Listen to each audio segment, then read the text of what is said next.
The way we used to live, the way we used to see things. Since we have inherited the nature, check this out. Since we have inherited the nature of our parent, our father, just like you have, you know, as your parent, we've inherited the nature of our parent. We see things differently. Not the way we used to see them in our former ignorance, the way we used to look at things. No longer blinded by what Paul called deceitful desires. Oh, we see the junk in life now that we are affected by, that we participate in. We see that junk for what it is. We're not like a little child, you know, who chooses a nickel over a dime because it's bigger. No, we're seeing through that kind of stuff now. We're growing up, we're seeing that junk for what it is. They don't deceive us anymore, those deceitful desires. We see through them. We once were blinded to the value of God. You know, the value of God used to be a Sunday school thing, or the value of God used to be just mom and dad's thing. No, the value of God, we're beginning to see that now. The value of God.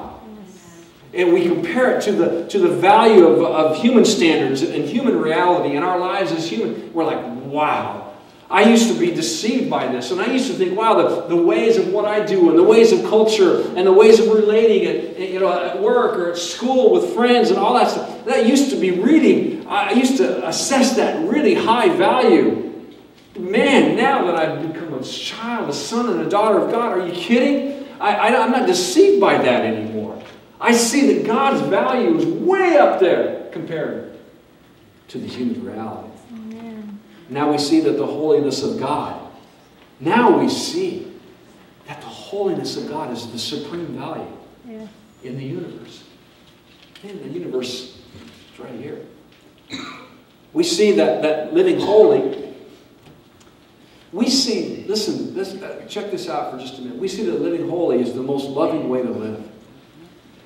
And I'm going to explain that just for a minute. We see that a holy life is the highest and most loving way we can live.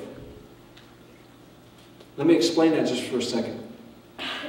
I was going through my life journal the other day, and just along the schedule, it came 1 Corinthians 13. So that was the reading for the day. All right, turn my Bible to 1 Corinthians 13. I've read 1 Corinthians 13. How many times? As many times as you have. But I'm studying this, right? I'm studying this verse, and this topic. And I got to this verse in 1 Corinthians 13:6. And it said this: love does not rejoice at wrongdoing, but rejoices with truth. And I got thinking about it. I'm like, wow, this means something. This is not just about a marriage thing. 1 Corinthians 13. This is speaking to us now. And so I started writing in my journal, and so I wrote, love does not rejoice in iniquity, but rejoices in truth. 1 Corinthians 13:6.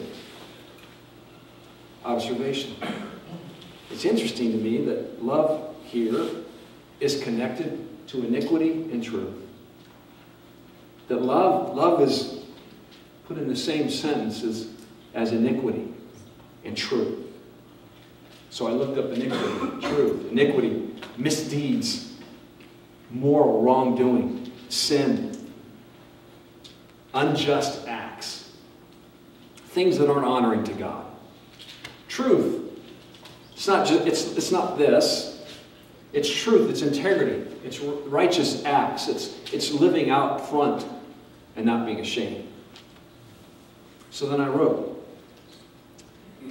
love is diminished when believers participate in sin. So listen, the main thing here for us is we want to show people the love of Christ, right? You want to show, that's what changes people's lives. Love is diminished. Love is tarnished when believers participate in sin. It doesn't rejoice when there's sin about. It doesn't rejoice when you participate in the junk that's sin, that's not God-honoring. It's tarnished over. Love becomes something other than what God has for people. Love is diminished when believers participate in sin. There's no rejoicing. There's no abundant life. Love doesn't shine. It's not on display for others to be drawn to Him when believers sin. Love is out there for everyone to see when holiness, truth, purity, integrity of actions, and conscience are in play. See, we don't think they have anything to do with each other. But they have everything to do with each other. See, here's the way we've done it. We thought, well, here's how we'll show the culture how the love of God works. And how cool God is. And how cool the gospel and the message of Jesus is. What we'll do is we'll cozy on up to the culture as close as we can. We'll do everything that they do. Okay? We'll drink as much as they do. Just try not to go over the line. We'll smoke the same stuff that they do because it's just plant life. I mean, and show them that but still the God thing's kind of cool, and we'll kind of use the same language that they use, even though it's like, because God, it's just words. God doesn't care about words, so we'll just cozy on up to the culture, and we'll show them, though, that we can be cool and that Jesus is cool. Okay? And they'll see that. Wow, that's the way the Jesus thing works. The problem is we've tried that, and it hasn't worked. Look where it's gotten us. Look how effective we are. And God told Joshua, I want you to go in, and I want you to be holy. So if they don't believe, if they don't serve the God that you serve, then you're going to get rid of all idols. You're going to get rid of everything out there. God wasn't into this is for later. I just can't help it.